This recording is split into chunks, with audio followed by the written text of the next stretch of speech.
Lo quiero invitar a Efesios capítulo 5, versículo del 15 al versículo 17. Efesios capítulo 5, versículo del 15 al versículo 17. El título del sermón del día de hoy es Viviendo con sabiduría en tiempos difíciles. Viviendo con sabiduría en tiempos difíciles. Vamos a estudiar tres aspectos de estos versículos que vamos a estudiar el día de hoy. Principios de vida del cristiano, sus privilegios limitados y los propósitos de su Señor. Vamos a estudiar estas tres dimensiones que nos enseñan estos tres versículos que vamos a estudiar el día de hoy. Vamos a leerlo todos juntos en la traducción de la Reina Valera de 1960. ¿Lo encontró los versículos? ¿Sí? Dice así: Mirad pues con diligencia cómo andéis, no como necios, sino como sabios, aprovechando bien el tiempo, porque los días son malos. Por tanto, no seáis insensatos, sino entendidos de cuál sea la voluntad del Señor. En la Nueva Traducción Viviente, los versículos, el 16 dice: saquen el mayor provecho de cada oportunidad en estos días malos. Y el 17, en la misma traducción, dice: no actúen sin pensar, más bien procuren entender lo que el Señor quiere que hagan, lo que se relaciona directamente con la voluntad de Dios. Vamos a comenzar con la introducción, amados hermanos. Y para comenzar y para introducir el mensaje de este día domingo, la palabra necio significa básicamente una persona que vive apartada o aparte de Dios. Tiene patrones de pensamiento y de vida contrario a Dios, por lo tanto actúa de manera irresponsable. Son personas que no toman a Dios en cuenta en sus asuntos diarios. Viven aparte de la sabiduría celestial que nos entrega la palabra de Dios. En el Salmo 14 se nos da algunas características de los necios. Por ejemplo, ellos dicen en su corazón: no hay Dios. Hacen obras abominables. Y esto quiere decir que no solamente son ateos o son personas que no creen en Dios de manera intelectual, sino que en su área práctica niegan a Dios con sus acciones, porque su mente está en tinieblas. Por ende, todo lo que hagan va a estar en oscuridad. Van a negar a Dios con sus acciones. Y déjeme decirle que hay muchos cristianos que viven de esa manera. Son ateos prácticos en su vida, porque profesan con su boca amar a Dios, seguir a Dios, pero con sus acciones niegan todo lo que profesan. Dicen que aman a Dios, dicen que honran a Dios, dicen que siguen a Dios, dicen que estudian su palabra, pero con sus acciones son ateos prácticos. ¿Qué significa la palabra ateo? Sin Dios. A, el prefijo sin, teo, Dios. Y hay muchos ateos, ¿verdad?, que viven en la práctica como si Dios no existiera, a pesar de que lo profesan con sus labios. Un pastor, yo escuchaba que él decía que muchas veces en la iglesia cantamos muy lindas canciones, canciones de adoración, canciones de exaltación, pero muchas veces son mentiras las cosas que cantamos, porque en la vida práctica no reflejamos lo que estamos cantando, no reflejamos lo que entonamos con nuestras palabras, lo que entonamos con nuestras frases. A Dios sea la gloria por los siglos de los siglos, ¿no es cierto? Pero si salimos de acá y vivimos como queremos, estamos cantando mentiras. Por ende, existe un tipo de ateísmo que es práctico, que no es solamente intelectual, de personas que estudian teorías, fórmulas, intelectualmente intentan, ¿no es cierto?, argumentarlo. Eso es una cosa. Pero también existen los ateos prácticos, que no importa lo que hablen con sus labios. Cantan mentiras, ¿no es cierto? Profesan mentiras, porque en su vida diaria y cotidiana no viven de acuerdo a los mandamientos de Dios. Entonces los necios son personas que viven separadas de Dios en oscuridad. Romanos 1, 21 del 22 dice, habiendo conocido a Dios, no le glorificaron como a Dios, profesando ser sabios, se hicieron necios. La palabra necio también es un sinónimo de ignorantes. ¿Por qué ignorantes? Porque no conocen el verdadero conocimiento. No conocen la verdadera sabiduría. Y eso lo dice claramente Pablo en 1 Corintios. El hombre natural no percibe las cosas espirituales. En 1 Corintios 2:14. Entonces el hombre natural, como ya hemos estudiado en diferentes instancias, ¿no es cierto?, está separado de Dios. Su mente está en oscuridad, por ende todo lo que haga estará en oscuridad. Y esta misma persona, el hombre natural, tiene las cosas más importantes de la vida en último lugar, porque las prioridades de su vida están en un orden inverso. Mateo 6:33, ¿qué dice ese versículo? Ese lo pueden recitar de memoria. El hermano Juan lo predicó hace poco. Buscad primeramente el reino de Dios y su justicia, su rectitud moral, y todo lo demás vendrá por añadidura. ¿Qué nos habla eso? Prioridades. ¿Cuáles son las prioridades del cristiano? Buscar primeramente, ¿qué cosa? El reino de Dios y su justicia. ¿Y qué viene después en la vida? Las añadiduras. Todo lo demás. Pero el hombre natural eso lo tiene inverso. El orden está inverso. Primero es la casa, la familia, los hijos, el empleo, y en último lugar, si es que profesar a un Dios con D minúscula, que es un Dios falso. En consecuencia, las personas necias, ignorantes, piensan que es inútil la sabiduría celestial, lo cual también es, ¿no es cierto?, un conocimiento que entrega el apóstol Santiago en su carta. La diferencia entre la sabiduría celestial y la sabiduría terrenal.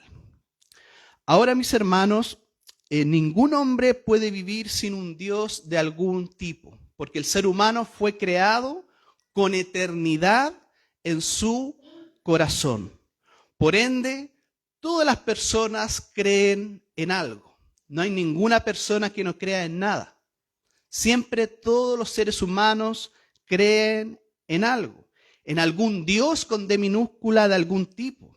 Y es inevitable que el necio espiritual sustituya con un Dios falso al Dios verdadero.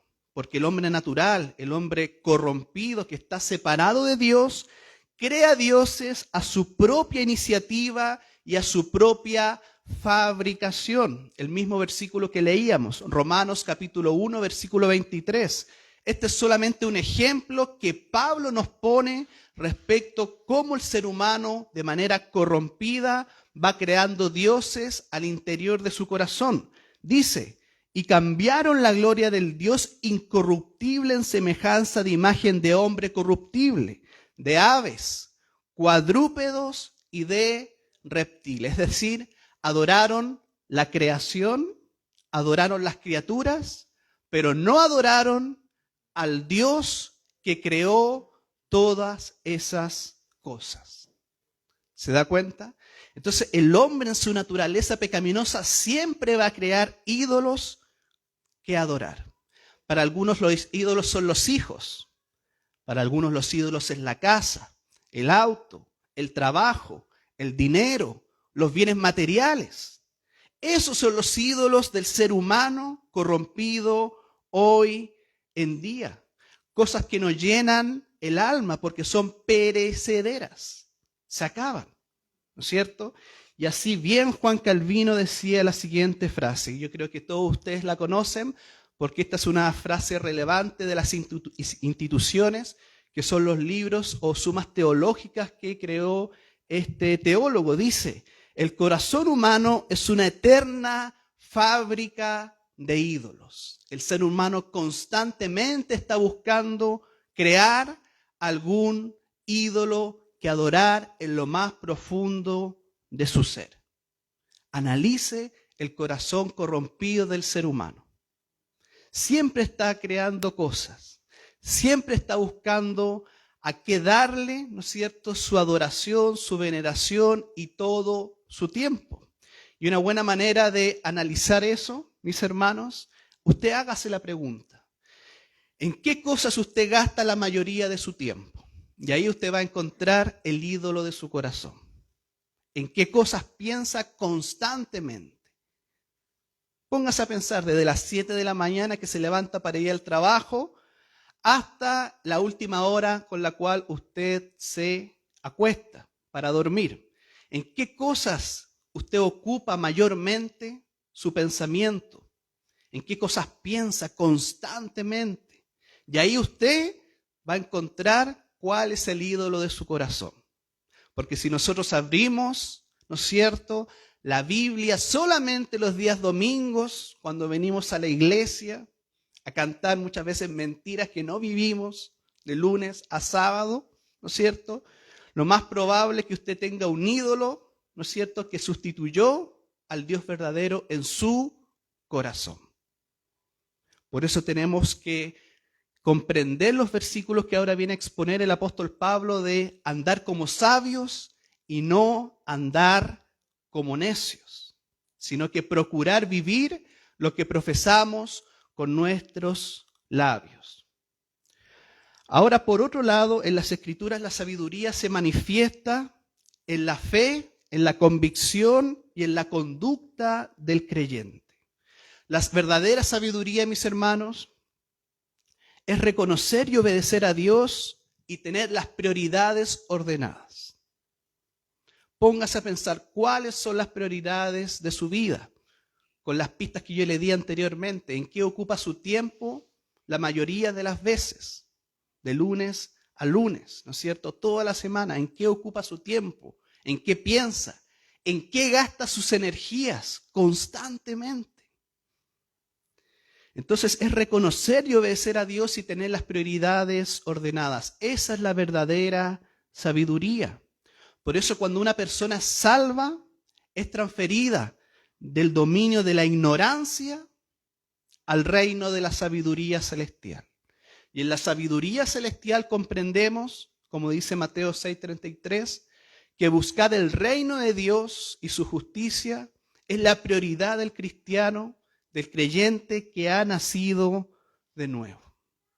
Por eso el cristiano anda como es digno de la vocación con la que fue llamado, Efesios capítulo 4, versículo 1.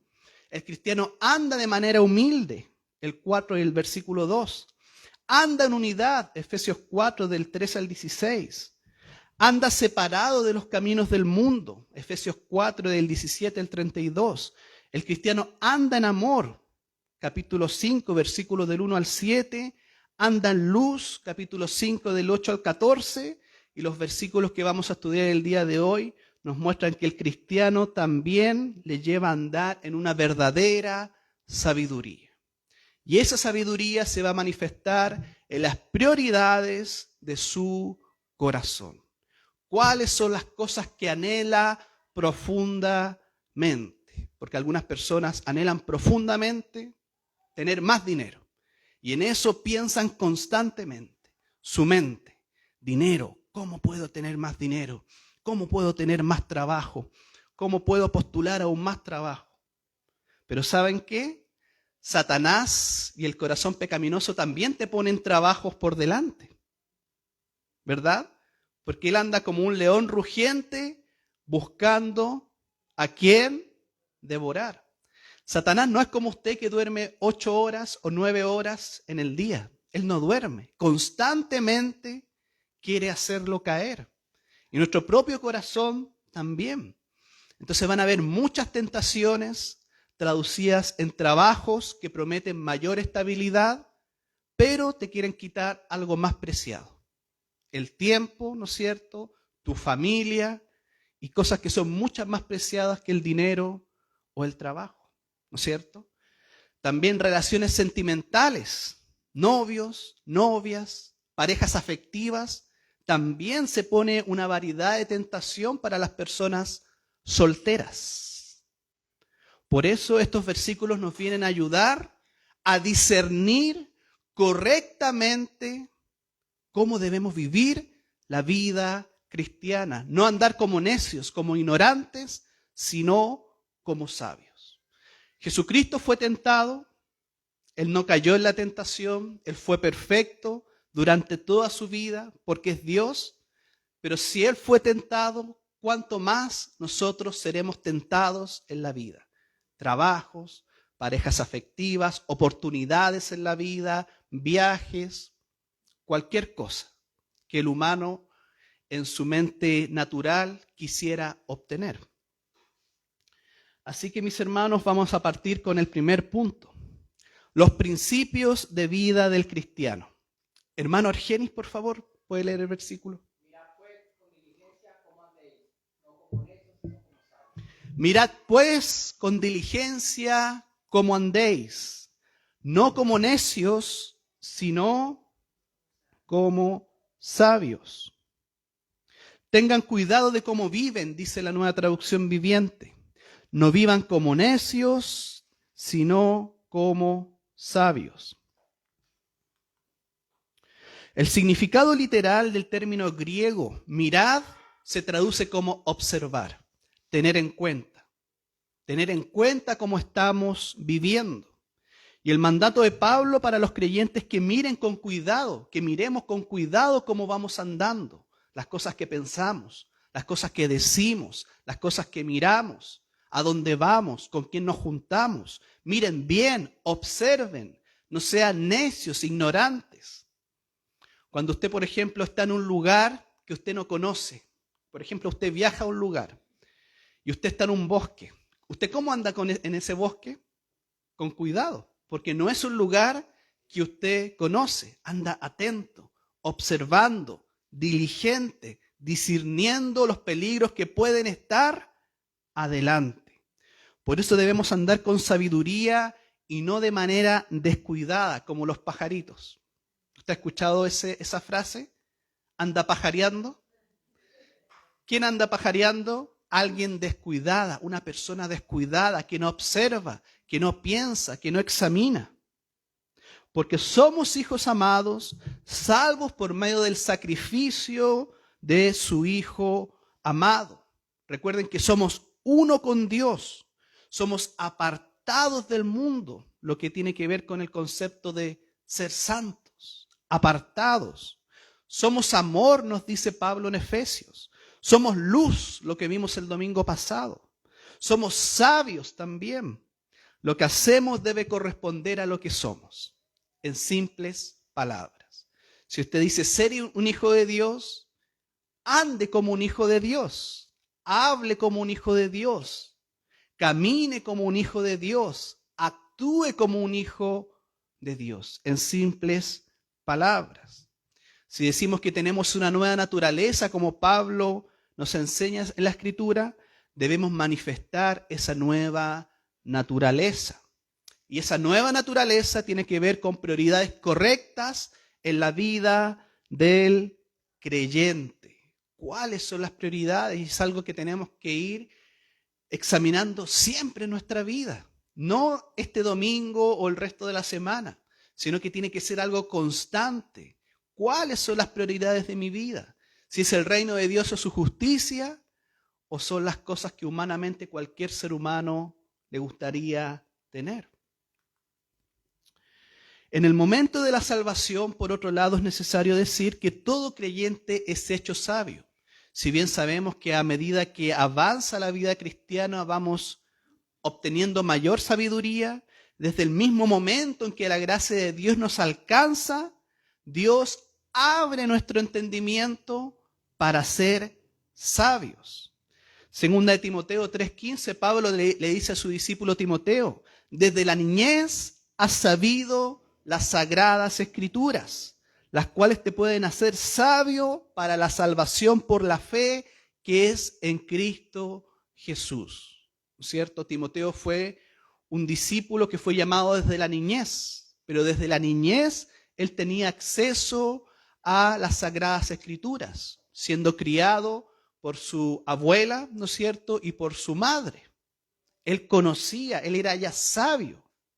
Por eso la primera instrucción del Evangelio para nosotros, para los hijos de Dios, es renunciar al pecado y abandonarlo para vivir una vida piadosa y justa. Esta instrucción es parte del nuevo nacimiento, no es algo secundario.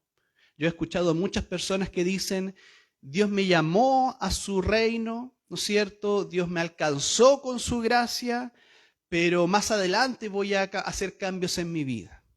No, Dios te pide ahora, en el momento que la gracia de Dios te alcanza, tú renuncias al pecado y la iniquidad de tu corazón. Unas personas me han dicho, por ejemplo, yo sé que algún día tengo que volver a los caminos de Dios, al redil, a la iglesia, yo sé que tengo que volver, pero lo voy a hacer justo antes que Cristo vuelva. ¡Qué ignorancia! Y de verdad, me lo han dicho. Yo sé que tengo que volver algún día, yo sé de que tengo que ir a la iglesia, tengo que hacer un montón de cosas, pero ¿saben qué? Yo voy a llegar en ese momento, antes que Cristo venga. Y ahí me voy a poner en las buenas con Dios. ¡Qué ignorancia! Y que se está mintiendo a él mismo, se está engañando. Porque el verdadero cristiano, inmediatamente cuando es llamado por Dios, es hecho sabio, su entendimiento se abre y renuncia al pecado y a la iniquidad en ese mismo momento. No viviendo como vivía antes, porque ya fue llamado al reino de la luz. No podemos decir que fuimos llamados al reino de la luz y seguir viviendo en tinieblas, como los deseos pecaminosos de este mundo. Mire lo que nos dice Tito 2, del 11 al 12.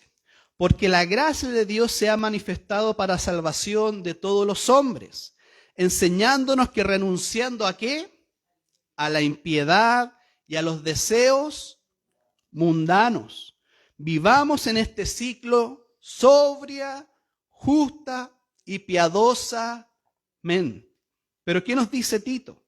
Renunciando a la impiedad. Si la gracia de Dios se manifestó en tu vida, por ende tú renuncias a la impiedad, a los deseos mundanos y vives en el presente de manera sobria, de manera justa y de manera piadosa. A medida que los creyentes andan por la vida, es como si anduviéramos en un campo minado. ¿Sí o no? Hay peligros por todas partes. Hay tentaciones por todas partes. Por ende, debemos mantenernos constante estado de alerta frente a todos los peligros que Satanás, ¿no es cierto?, o nuestro propio corazón pone en nuestro camino. Tentaciones. Ya les decía que hay muchas tentaciones que van a ser puestas en nuestro caminar. Trabajos, ocio, trivialidades, parejas afectivas y un montón de cosas. Por eso en esas tentaciones, para responder eficazmente y rechazar las que necesitamos, andar como sabios y no andar como necios. Estar constantemente en un estado de alerta. ¿Edificará lo que voy a decir? ¿Edificará mis acciones? ¿Edificará mi conducta? ¿Edificará a mi contexto, a mi alrededor, lo que voy a hacer? ¿O no va a edificar lo que voy a decir? Para eso es mejor guardar silencio. Por eso tenemos 2 orejas y una boca. ¿Por qué?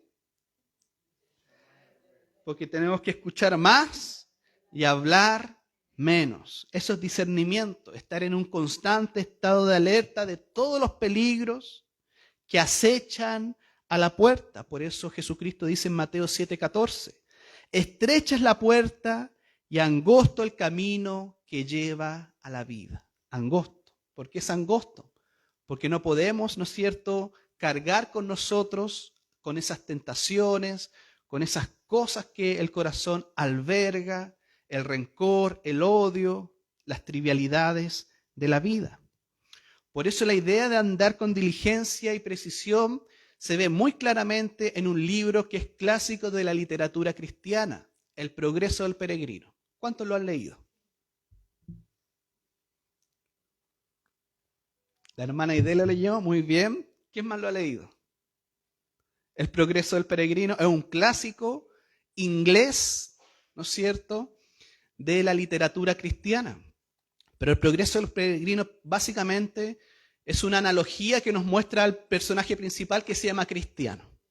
Cristiano tiene que llegar, ¿no es cierto?, al cielo, a la eternidad. Pero en medio del camino se encuentra con varios personajes. Muchos intentan distraerlo y otros intentan ayudarlo. Se encuentran con personajes, ¿no es cierto?, como el sabio. Después se encuentra con otros personajes que intentan hacerlo retroceder.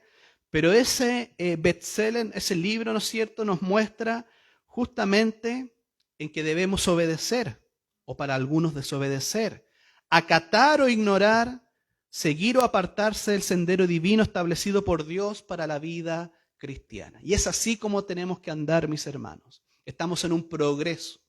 Recuerden que somos peregrinos en este mundo, porque no pertenecemos a este mundo, pero debemos saber vivir en el mundo. No pertenecemos a este mundo, pero tenemos que aprender a vivir. Estamos en un progreso, ¿no es cierto? Estamos en un camino constante, en donde vendrán tentaciones, vendrán peligros, vendrán decisiones difíciles que hay que tomar. Pregunta, ¿cuántos de ustedes han tomado una decisión difícil en su vida cristiana? Todos, ¿no es cierto? Quizá una de las mayores, por así decirlo, decisiones difíciles que hay que tomar, ¿en qué iglesia me voy a congregar? Lo más básico, ¿no es cierto? Porque en la iglesia que te congregues puede hacerte bien para tu salud espiritual, como te puede hacer pésimo para tu salud espiritual. Y si te hace mal a ti, le hace mal por lo general a toda tu familia, ¿verdad? Entonces hay muchas decisiones difíciles que tenemos que tomar como discípulos de Cristo. Van a haber tentaciones, pero tenemos que comprender cómo debemos andar en el mundo. No como necios, no como ignorantes, no como pajaritos, sino que como personas en estado de alerta. Cuando los cristianos pecan y caen en trampas de Satanás, muchas veces lo hacen porque quieren volver a vivir como vivían antes, con esos patrones de vida, como ignorantes y no como sabios, ¿no es cierto? Quieren volver a la sabiduría de la vida pasada. ¿Cómo actuábamos antes de que la gracia de Dios nos alcanzara? En los trabajos es muy común eso, ¿no es cierto? Las personas para subir de nivel o para tener mejores puestos de trabajo que hacen, le acerruchan el piso, como se dice, a la persona que tienen por delante. Esos son los patrones de vida de la vida antigua, de la ignorancia, de las tinieblas, de la oscuridad. Pero ahora que estamos en la luz, bendecimos a nuestros enemigos. Oramos por aquellos que nos persiguen. Estamos en la luz, ya no estamos en las tinieblas, pero muchos cristianos caen en las trampas de Satanás porque quieren volver a esos patrones de vida antiguos que debemos desechar. Exactamente. Tito 3:3 dice, porque nosotros también éramos en otro tiempo insensatos. En otro tiempo, en la oscuridad, ¿cómo éramos? Insensatos. Dice Pablo, rebeldes, extraviados, esclavos de concupiscencias y deleites diversos, viviendo en malicia y envidia, aborrecibles y aborreciéndonos unos a otros. Ahora no le procuramos hacer mal el que nos hace mal, sino que oramos y le hacemos bien a nuestros enemigos. Ya no es como antes, porque hay un cambio. Por eso nuestra relación con Dios debe traer un cambio de estilo de vida. Tito 3:8 continúa diciendo, palabra fiel es esta y estas cosas quiero que insistas con firmeza, para que los que creen en Dios procuren ocuparse de buenas obras. Para los que creen en Dios, dice Pablo, procuren ocuparse ¿en qué? En buenas obras. Estas cosas son buenas y útiles a los hombres. La salvación no es por obras, es por gracia a través de la fe, para hacer buenas obras. Ese es el sentido de este versículo que Pablo escribe, ¿cierto? Nosotros somos salvos para hacer buenas obras. Pero Pablo, ¿qué nos dice en este versículo? Procuren ocuparse de eso, de manifestar su nueva naturaleza. Ahora, como aprendemos de David y muchos otros en la Escritura, los creyentes no son inmunes a la posibilidad de caer en la ignorancia, en la necedad, ¿no es cierto? Y la primera manera como un creyente actúa neciamente es solamente creer en Jesús como Salvador y no como Señor. Pero es un paquete entero, no podemos dividirlo.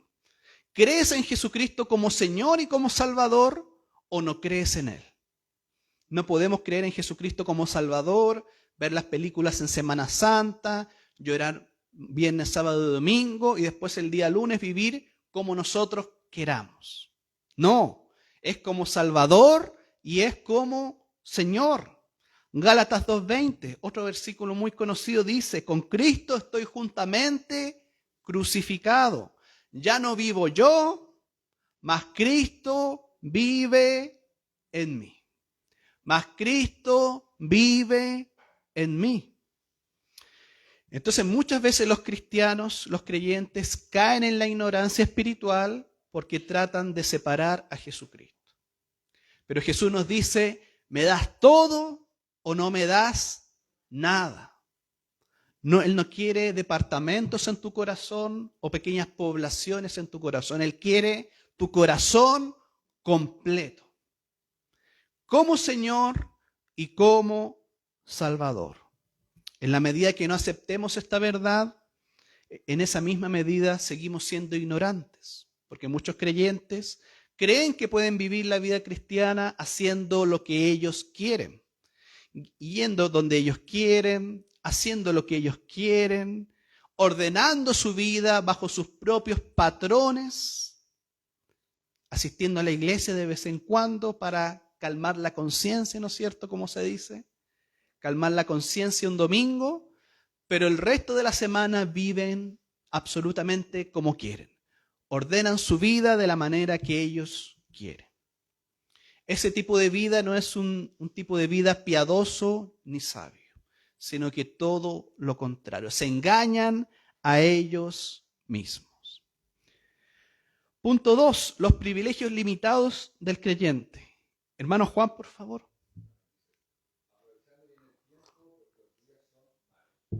Aprovechando bien el tiempo, porque los días son malos. Muchas personas, mis hermanos, yo creo que usted ha conocido, hay mucha gente que nunca termina lo que empieza. Yo he conocido mucha gente.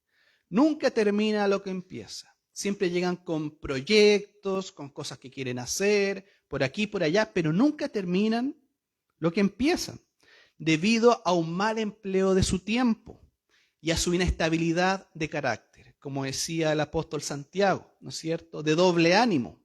Personas de doble ánimo, un día sí y un día no. Pero la misma palabra dice que tu sí sea sí y que tu no sea no. Por eso, si nosotros somos productivos con nuestro tiempo, podemos ver los frutos de nuestras acciones, porque entendemos que los días son malos y el tiempo se va acabando. Dios ha establecido un límite para nuestra vida y nuestra oportunidad para el servicio de Dios solo existe dentro de ese límite.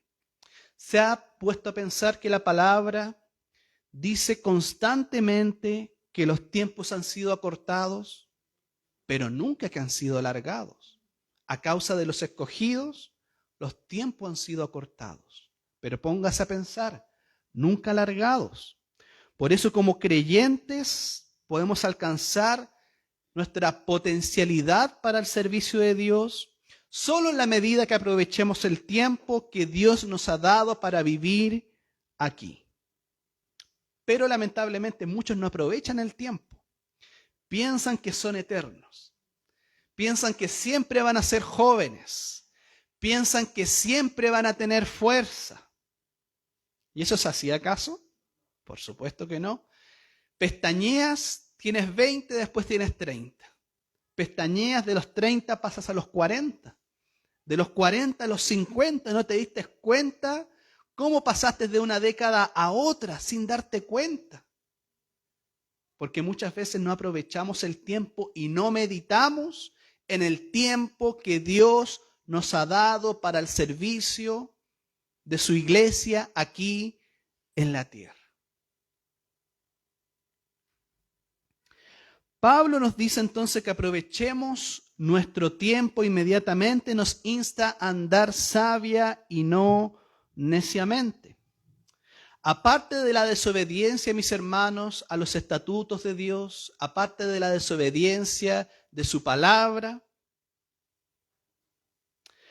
otra de las maneras, ¿no es cierto?, en que somos necios e ignorantes, tiene que ver con desperdiciar el tiempo y las oportunidades, consumir nuestra vida con trivialidades, superficialidades, con un servicio mediocre al Señor.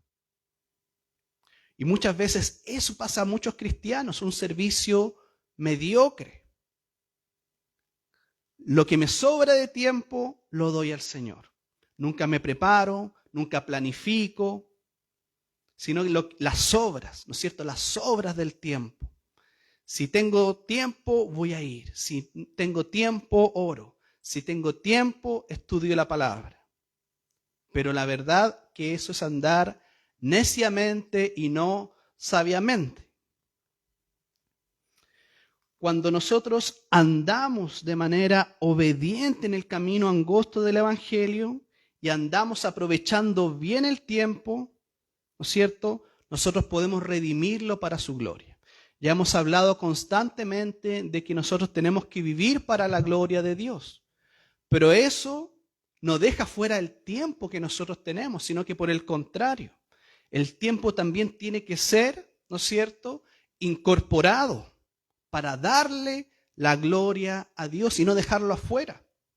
¿Se acuerdan cuando Jesucristo ve a esta anciana que ofrenda todo lo que tenía?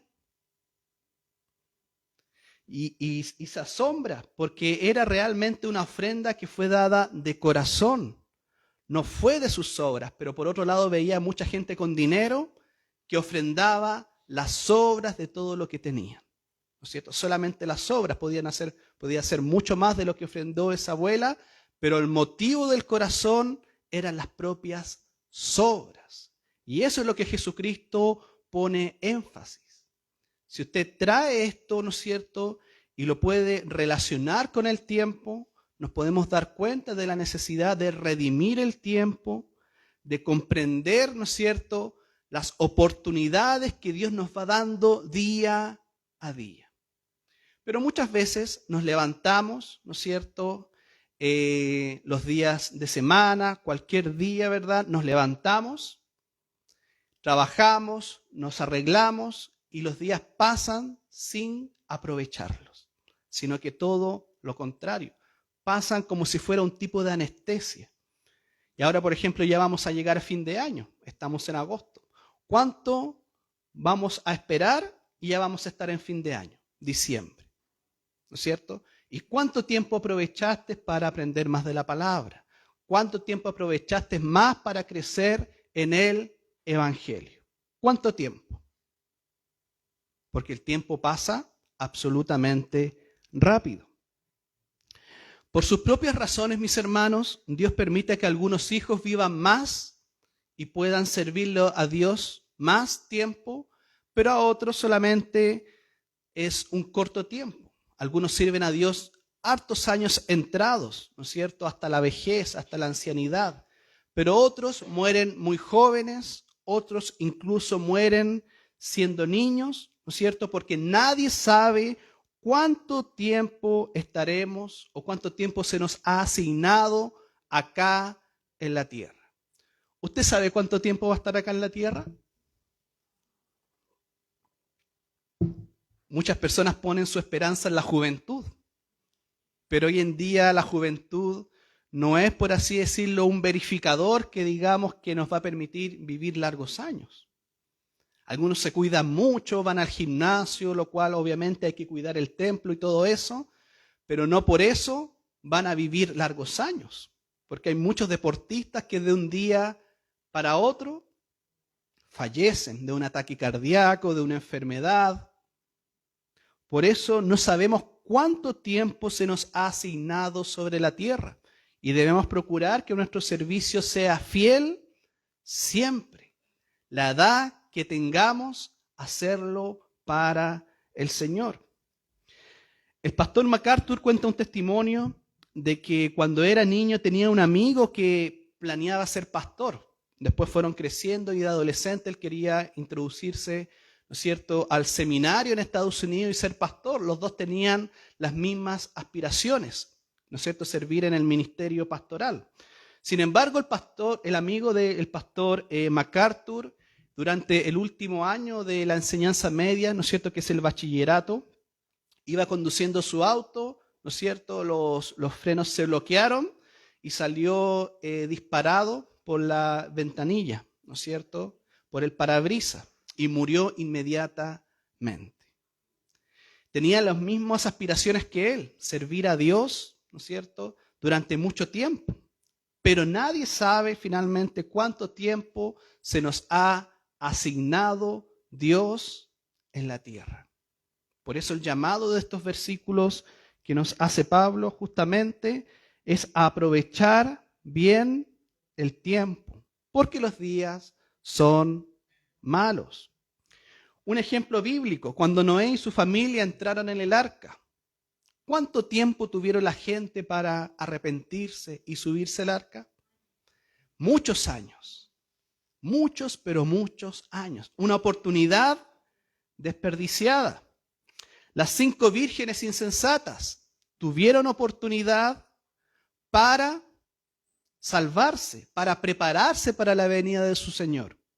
Otra oportunidad desperdiciada.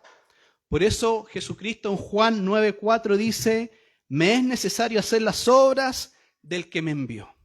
Jesucristo sabía que su tiempo era limitado para cumplir el plan que el Padre que le había encomendado. Por eso dice, me es necesario hacer las obras del que me envió.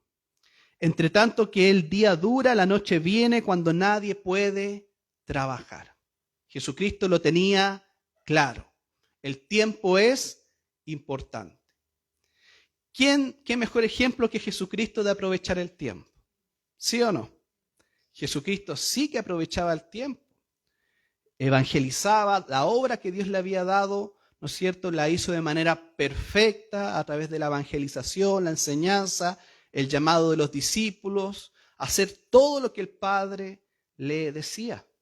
No se distrajo con las trivialidades de la vida, no se distrajo con las cosas que podían aparecer o las tentaciones en el camino, sino que él sabía cuál era su misión.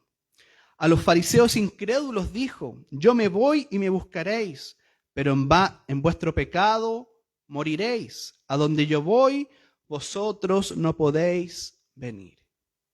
Otra oportunidad. Los fariseos tenían al Hijo de Dios enfrente.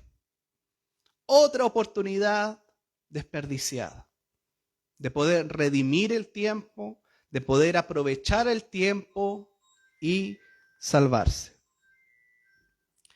Tras siglos de Dios ofrecer su gracia a Israel, en Mateo 22:37 les dice, Jerusalén, Jerusalén, que matas a los profetas y apedreas a los que te son enviados.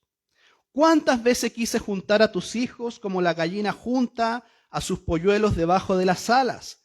Y no quisiste. Siglos y siglos que la gracia de Dios se reveló al pueblo de Israel. ¿Aprovecharon la oportunidad? No, ¿verdad? Porque constantemente manifestaban desobediencia, eran incrédulos, eran rebeldes, no aprovecharon la oportunidad. Y uno de los ejemplos más trágicos era Judas. Estuvo 3 años con el maestro, hasta que él decide traicionarlo, vender su alma por 30 monedas de plata. ¿Se da cuenta todas las oportunidades a nivel bíblico que podemos ver tanto en el Antiguo como en el Nuevo Testamento? ¿Cuántas oportunidades? Y ahora usted por ejemplo, póngase a pensar todas las oportunidades que tenemos para servir al Señor. No solamente acá en la iglesia, sino que también donde usted vive. O cuántas oportunidades tenemos de crecer en conocimiento de nuestro Señor. Puesto que los días son malos, nuestras oportunidades para hacer justicia con libertad se limitan muchas veces. ¿Usted se acuerda de lo que pasó el año 2019 con estas oleadas de violencia, de gente destruyendo todo a su paso, destruyendo propiedad privada, negocios, autos? Después viene lo que era el coronavirus, un virus, ¿no es cierto?, que nos mantuvo a todos en nuestras casas, encerrados, sin la posibilidad de congregarnos. Por eso está la oportunidad hoy en día de congregarnos. ¿Quién sabe que en cuántos años más, en un par de años, o este año, el próximo año, de nuevo nos tengan que encerrar? ¿Cuántas oportunidades tuvimos durante todo este tiempo de congregarnos, de servir al Señor, de crecer en conocimiento? Pero era tragicómico porque después, cuando estábamos todos encerrados por el coronavirus, mucha gente decía, qué ganas de poder congregarme. Pero si nunca se congregaba. Y ahora, ay, qué ganas de poder congregarme. Qué ganas de asistir a la iglesia. Qué ganas de abrazar a mis hermanos. Qué ganas de saludarlos. Pero antes, cuando podían hacerlo, nunca lo hicieron. Eran, ¿no es cierto?, como un cometa. Aparecían cada cierto tiempo. Pero era tragicómico escuchar esos testimonios. Y ahora que ya no hay restricciones, esas mismas personas que decían que querían volver a la iglesia nunca volvieron porque se acomodaron a lo virtual. Se acomodaron, ¿no es cierto?, a ver un culto por celular. Pero siendo honestos, un culto por celular nunca va a reemplazar la presencialidad. Nunca, ¿verdad? Porque en la casa puedes estar viendo el culto, pero te puede distraer cualquier cosa. La lavadora, la cocina, la ropa sucia. Por eso nosotros destinamos un tiempo específico para escuchar la palabra de Dios, adorar en comunidad, estar todos juntos y destinar y consagrar un tiempo de exclusiva atención en el día del Señor. Entonces hay muchas oportunidades que podemos tener, pero tenemos que tener la capacidad espiritual de valorarlas, de tomarlas, de usarlas. Pero si no tenemos esa mentalidad, como nos enseña el apóstol Pablo, de aprovechar el tiempo porque los días son malos, nuestra vida se va a ir sin que nos demos cuenta. ¿Verdad? En algún momento durante el ciclo segundo de la iglesia de Éfeso desapareció. Y desde aquel entonces no ha habido ninguna congregación en ese lugar. Esta era una advertencia a través de los receptores primarios que era Éfeso. Aprovechen bien el tiempo porque los días son malos. ¿Cómo eran los días de Éfeso? Inmoralidad sexual, ¿cierto? Trivialidades, adoración a falsos dioses. Los días de Éfeso eran malos, muy parecidos a los días que vivimos hoy en día. Pero la iglesia de Éfeso no atendió el consejo de Pablo y la advertencia del Señor mismo. La consecuencia fue que dejó de existir. En lugar de aprovechar el tiempo en medio de los días malos en que existió, la iglesia cayó presa de una influencia destructiva. Pero ya Pablo se los había advertido, aprovechen el tiempo porque los días son malos. Y en Apocalipsis capítulo 2, versículo 5, el mensaje de las 7 iglesias, este versículo también se los da a Éfeso. Y mire lo que les dice, otra advertencia de Jesucristo. Recuerda por tanto de dónde has caído y arrepiéntete y haz las primeras obras, pues si no vendré pronto a ti y quitaré tu candelero de su lugar. Si no te hubieras arrepentido. Otra advertencia más de Jesucristo. ¿Tomaron en cuenta la advertencia? No, porque la iglesia de Éfeso desapareció. No se arrepintieron, de la influencia destructiva del contexto en que estaban. Es decir, no fueron diligentes, anduvieron como necios, no anduvieron como sabios, no aprovecharon el tiempo porque los días eran malos. Si la iglesia no comprende este mensaje, muchas iglesias pueden cerrarse. Muchas iglesias pueden dejar de existir, desaparecen. Cuando la membresía o los oyentes o las personas que asisten a una congregación no comprenden este mensaje.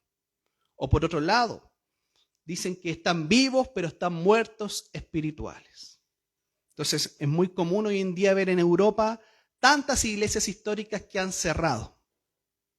Tantas iglesias históricas que han cerrado.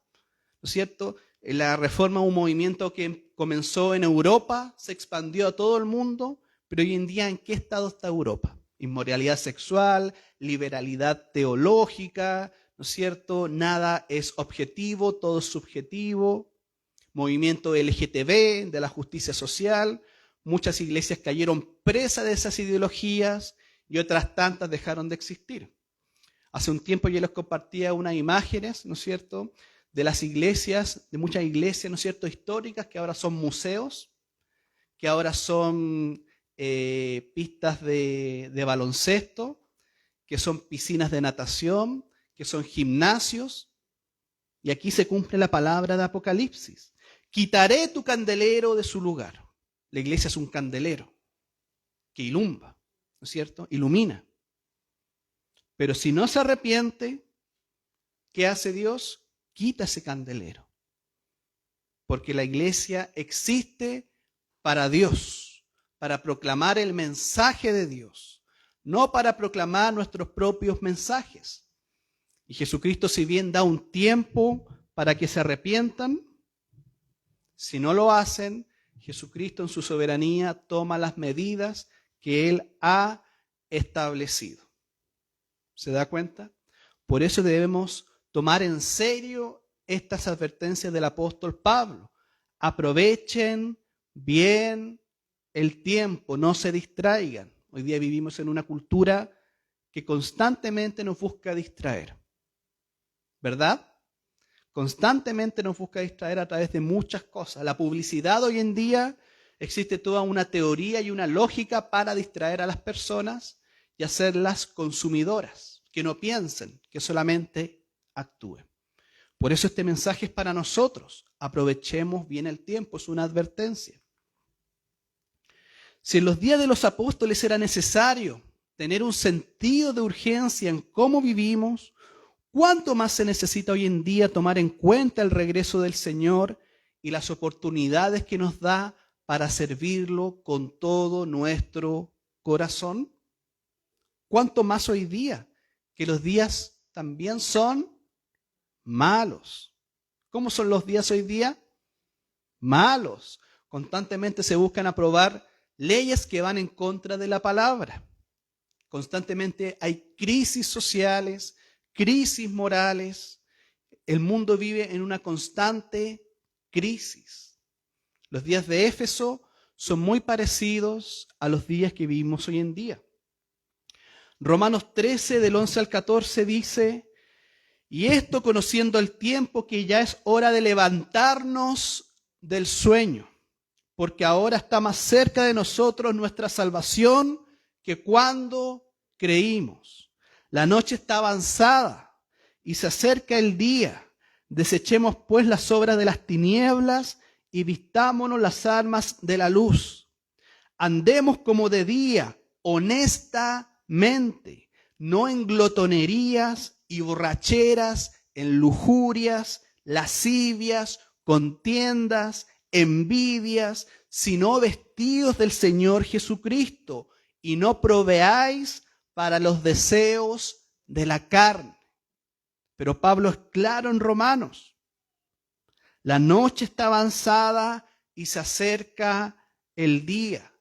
Desechemos las obras del diablo, de la carne, la pecaminosidad, la lujuria, las contiendas, las envidias, todas las obras de la carne. Por eso tenemos que aprovechar bien el tiempo. ¿Qué pasaría si el día de mañana nuevamente nos encierran a todos? ¿Cómo estaría la fe de algunos? La otra vez se hizo una encuesta en la iglesia norteamericana de cómo las personas llegaron a la iglesia cuando todas las restricciones sanitarias terminaron y el estado espiritual de la mayoría de la iglesia era lamentable. Tuvieron que volver a los rudimentos básicos de la fe, a las doctrinas primarias, a la salvación por gracia. ¿No es cierto? Entonces, eso es lo que pasa cuando no se aprovecha bien el tiempo. Cuando no te consagras en tu casa, cuando no estudias en tu casa, cuando no tienes comunión con el Señor. Entonces la iglesia, ¿verdad?, sufrió efectivamente esto y muchas iglesias tuvieron que volver atrás, a las enseñanzas de atrás. ¿Para qué? Para estabilizar a los que venían bajos en su fe, que venían con dudas, porque Dios permitió esto, porque Dios permitió este virus, porque tantos muertos, mucha incredulidad y poca fe. Punto C, los propósitos del Señor. Hermana Fátima, por favor.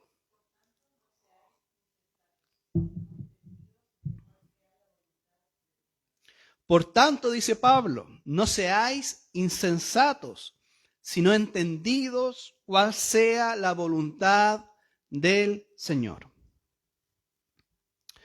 A la luz de la urgencia de aprovechar nuestro tiempo, porque los días son malos, no ser insensatos incluye, entre otras cosas, no caer víctimas de la ansiedad y el pánico. Muchas veces como cristianos miramos a nuestro alrededor y vemos maldad por muchos lados. Vemos necesidades espirituales por muchos lados. Necesidad de evangelismo, necesidad de discipulado, necesidad de servicio en muchos lados. Y es fácil sentirse abrumado por toda la necesidad que vemos en nuestro entorno. Nos vemos tentados y podemos tener dos reacciones frente a la necesidad espiritual. Rendirnos y retirarnos del ministerio, o dos, volvernos hiperactivos. Pero el problema de que las personas, cuando se vuelven hiperactivas en su servicio al Señor, pierden precisión, pierden propósito y pierden efectividad de un delirio de actividades superficiales.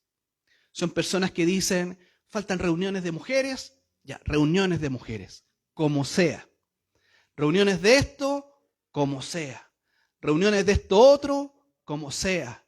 Discipulado por allá, discipulado por acá y por allá. Y ese es el problema muchas veces del ministerio, que se vuelve hiperactivo.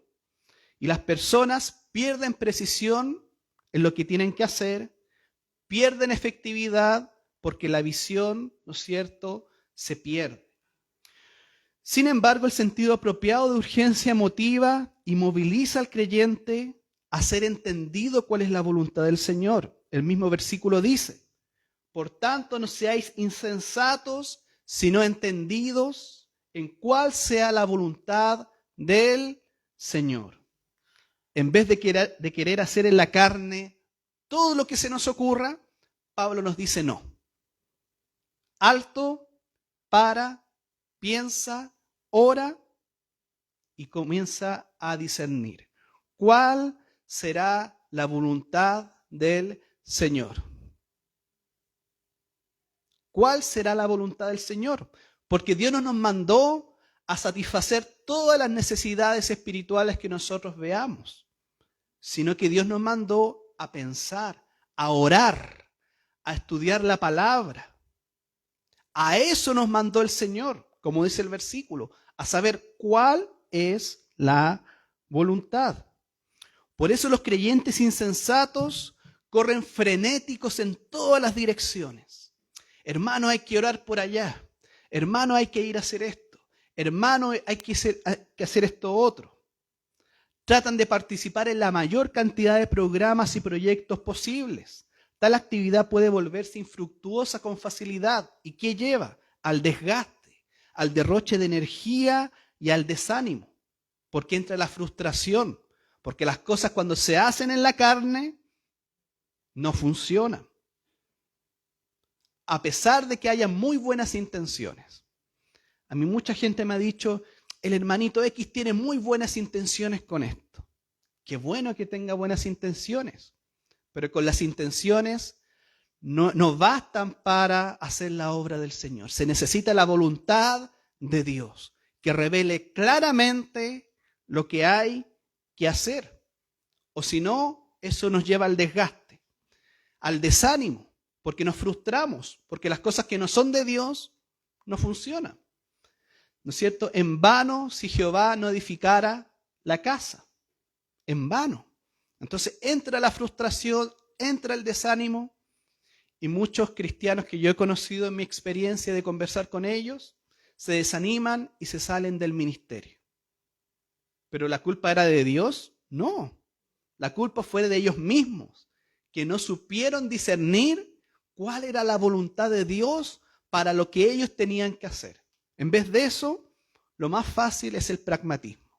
Como decía el pastor Sugel, si la herejía ha matado a 1000, el pragmatismo ha matado 10.000. ¿Cuántas veces hemos escuchado la frase, tal persona tiene muy buenas intenciones, tal persona quiere hacer esto, tal persona quiere hacer esto otro, tal persona quiere ir para allá, para acá? Pragmatismo. ¿Y qué es el pragmatismo? Lo que funciona hacemos. En muchas iglesias pasa. Llenemos la iglesia. Pragmatismo. ¿Qué podemos hacer para llenar la iglesia? Juegos, diversión, o como la discoteca de Catch Luna, que puso una discoteca en la iglesia para que se llenara de jóvenes. Pragmatismo.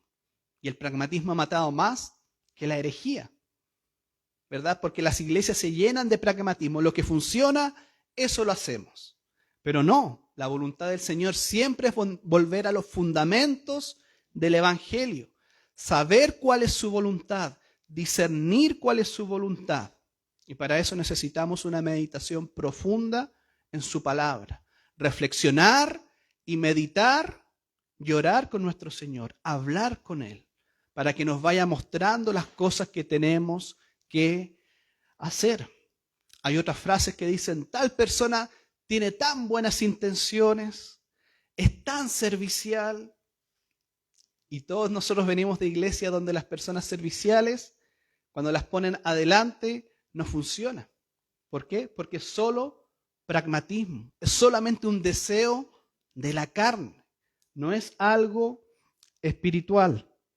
Por eso la obra de muchas iglesias se vería más fortalecida si se redujera la cantidad de actividades, la cantidad de programas superfluas que planean para cada año.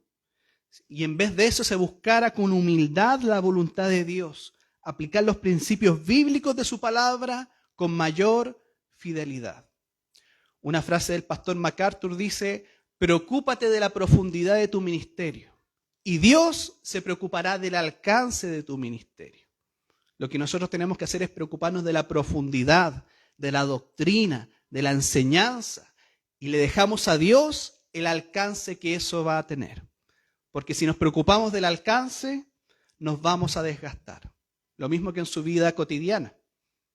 Si en su vida cotidiana usted quiere hacer grandes cosas para Dios y se desgasta, es infructuoso lo que está haciendo, se va a frustrar. Y la frustración trae el desánimo, ¿verdad? Y el desánimo que finalmente es un cáncer peligroso no solo para esa persona, sino que para todo su entorno. Hay mucha gente que ha dicho, yo he conocido personalmente, gente que viene con su testimonio y me dice, pastor, yo antes hacía esto otro, me frustré, peleé, me desanimé y contaminé a toda mi familia y ahora toda mi familia no quiere saber nada de Dios. ¿Se da cuenta lo peligroso que es la frustración y el desánimo? Contaminó a toda la familia. Es como un veneno mortal. Entonces ahora la gente no quiere saber nada de la iglesia, porque si llega a la iglesia, pones un pie en la iglesia y te quieren poner a predicar al tiro. Pones un pie en la iglesia y te quieren poner a cantar al tiro, a tocar. Tocáis guitarra, ya, ven. Tocáis bajo, cantáis bonito, habláis bien, ya, adelante, adelante. Necesitamos, porque el versículo que dice que la mies es mucha y los obreros es poco. Pero ¿saben qué? Hay una revelación en ese versículo, porque ese versículo después dice, pedid a Dios obreros para la mies, para su mies, para el trabajo. Si Dios no envía a los obreros, no lo hagas, porque la obra no es del pastor, la obra es de Dios. Muchas veces yo me he sentido abrumado por decisiones, pensamientos que tengo que tomar, y yo cierro mis ojos y le digo, Señor, es tu iglesia, no es mi iglesia. Y yo ahí descanso. Y viene un descanso tan hermoso, porque finalmente puedo sentir cómo Dios me va respaldando esa decisión de que la iglesia no es mía. Ustedes no son ovejas mías, son ovejas del buen pastor. El pastor lo guía a ustedes. Por eso cuando yo me siento muchas veces aproblemado, pienso acá, pienso allá, le digo al Señor, Señor, es tu iglesia, no es mi iglesia.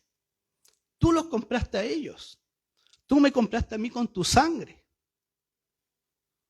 Y ahí, mis hermanos, viene su baño de gracia sobre mí. No es con nuestras fuerzas. Y estar frente a un ministerio es muy pesado, tanto a nivel pastoral, de liderazgo, de pensar en las personas, en las necesidades. Es muy pesado. Por eso Dios es el que nos tiene que hacer descansar, porque la obra es de Él, no es mía. Preocúpate de la profundidad del ministerio, porque el alcance es de Dios. He conocido gente que hace mucho tiempo tenía un amigo que se congregaba en una iglesia en Villa Alemana, en el centro, y el pastor de la noche a la mañana les dice, nos vamos a cambiar de local porque Dios me dijo que le iba a llenar con 500 personas.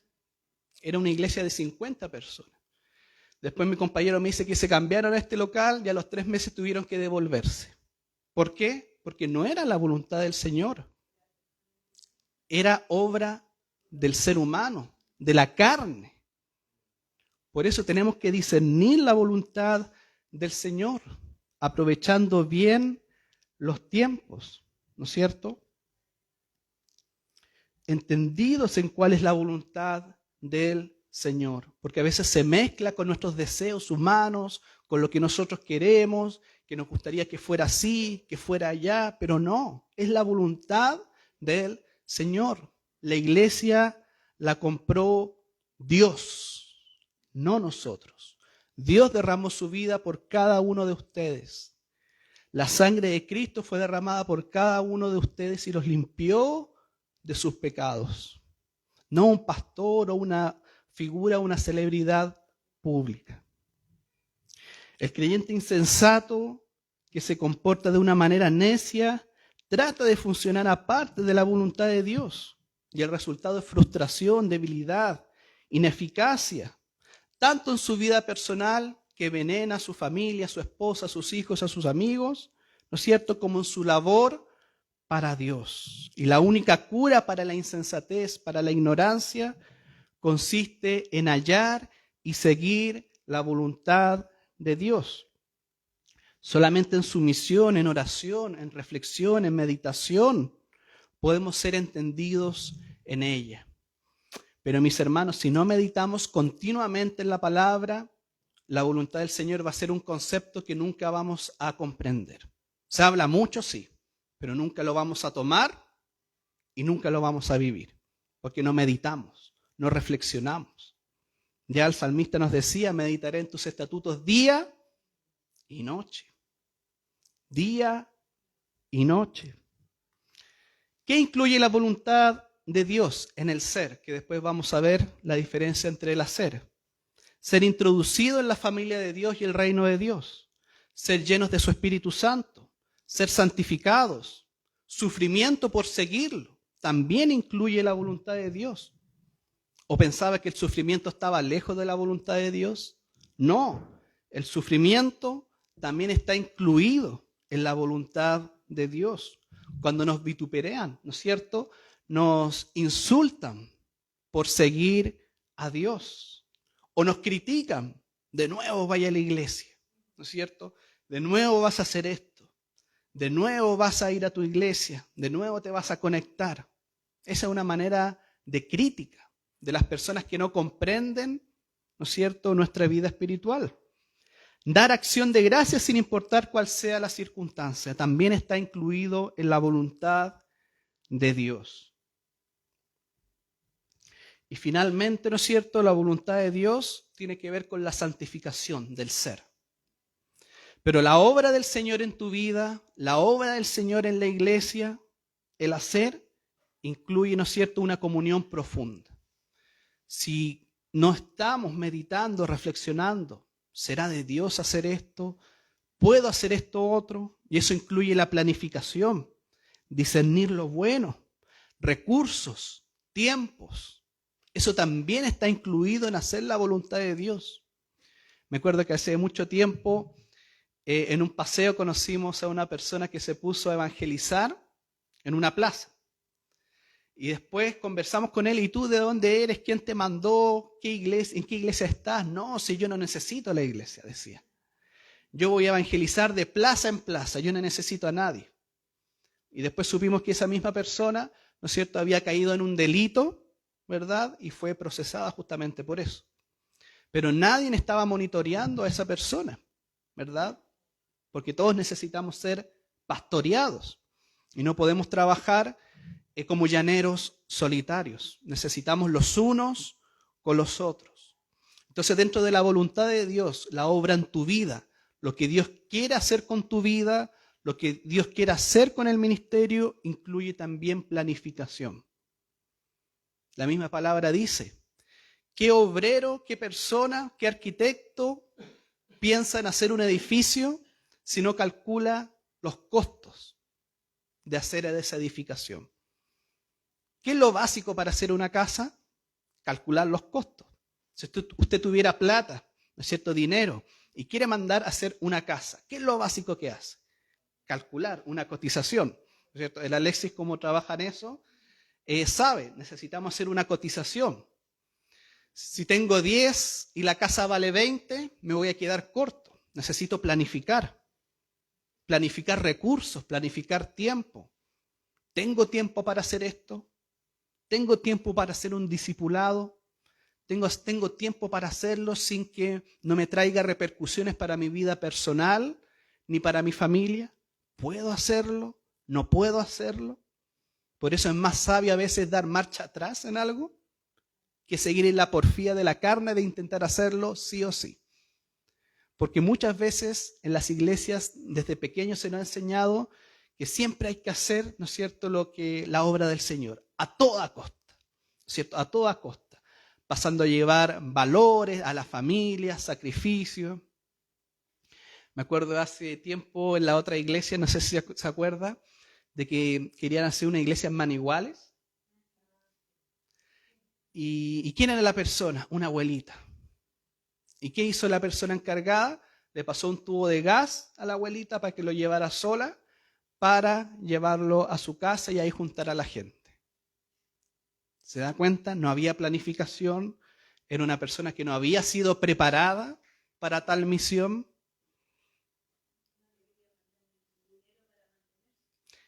Ni siquiera eso, sino que ya ahí está la obra, tú arréglatelas como podáis, ¿no es cierto? Todos los problemas, arréglatelo como podáis, a mí no me interesa. Eso no es planificación. Tenemos que planificar, discernir lo bueno, los recursos, los tiempos, porque ahí Dios también se manifiesta en su voluntad. Y eso es hacer la obra en la carne. Y hacer la obra en la carne te desgasta, te frustra, te desanima, no solo a ti, sino que a toda la gente que te rodea. Por eso debemos comprender bien cuál es la voluntad de Dios para su vida, si tiene que vivir en tal parte, si tiene que irse, si tiene que aceptar el trabajo. ¿A cuántas personas le han llegado con buenas ofertas de trabajo? Humanamente hablando. Humanamente hablando, todo marchaba bien. Pero después si yo me pongo a pensar y a reflexionar, recursos, tiempos, lejanía y otros temas tan importantes, me doy cuenta que no era la voluntad de Dios. Por eso, como les decía el versículo, ¿qué persona quiere hacer una casa si no calcula cuáles son, ¿no es cierto?, los costos? Y lamentablemente el tema de la fe se ha visto muy embarrado o muy malentendido. Muchos pastores creen que tener fe es arrendar un salón de 1000 personas porque Dios te las va a llenar. No es así. El crecimiento espiritual no es así. Pueden haber quizás muchos oyentes, pero no estás haciendo discípulos. Son puros oyentes. Y el discipulado cuesta. El discipulado cuesta la vida. El discipulado cuesta tiempo, cuesta esfuerzo. Y dinero también. No hay que dejarlo de lado. Exactamente. Por eso la obra del Señor y la voluntad de lo que hablamos es la santificación, la consagración. Y a través de una meditación y reflexión profunda, yo puedo saber cuál es la voluntad de Dios, porque va a ser buena, aunque ese trabajo no sea para ti, va a ser igual de buena. Va a ser agradable, va a ser igual de agradable, aunque no sea para ti ese trabajo. Porque humanamente queremos que todo sea bueno para nosotros. Amén. Entonces, en el día de hoy terminamos de estudiar estos versículos, versículo de 15 al versículo 17, viviendo con sabiduría en tiempos difíciles. Amén. Recuerde que el tiempo es poco, aproveche sus oportunidades, busque la voluntad de Dios, reflexione, medite, planifique. Una buena técnica, ¿no es cierto?, para discernir la voluntad de Dios es hacer una hojita, los pros y los contras. ¿Qué pro, qué cosa favorable me toma esta decisión? ¿No es cierto? ¿Cuáles son los pros? Y los enumero. ¿Cuáles son las cosas en contra de tomar esta decisión? Y ahí Dios también se va manifestando. Recuerde que en la multitud de consejeros está la sabiduría, que también es un aspecto que tenemos que tomar en cuenta para tomar una decisión. Amén. Vamos a ponernos de pie para orar. Padre amado, en el nombre de Jesús, te damos gracias por esta palabra. Gracias, Señor, porque tú has traído tu palabra a nosotros. Solamente nosotros somos los mayordomos que traemos tu palabra, porque tú ya la has preparado. Tú tienes tu palabra lista para nosotros, los cuales son los alimentos, los pastos para tus ovejas. Muchas gracias, Señor, y ayúdanos a vivir en sabiduría, a siempre procurar lo bueno, a buscar dirección en tu palabra, a buscar dirección en la oración, para tomar alguna decisión importante en nuestra vida, ya sea en nuestra vida o en la obra del Señor. Ayúdanos, Señor, porque tú eres bueno con nosotros y nos das estas advertencias. Permite que no seamos como la iglesia de Éfeso, que Pablo les advirtió en estos versículos, que los días eran malos en ese tiempo, que tomaran todas las oportunidades que tenían para conocer más al Señor. Y Jesucristo mismo en Apocalipsis 2:5 los vuelve a advertir que tienen que ser prudentes, que tienen que arrepentirse de andar como necios y no como sabios. Ayúdanos, Señor, a tomar estas advertencias con gracia, porque es para nuestro bien, es para vivir anclados a tu voluntad, Señor. Muchas gracias te damos en el nombre de Jesús. Amén y amén.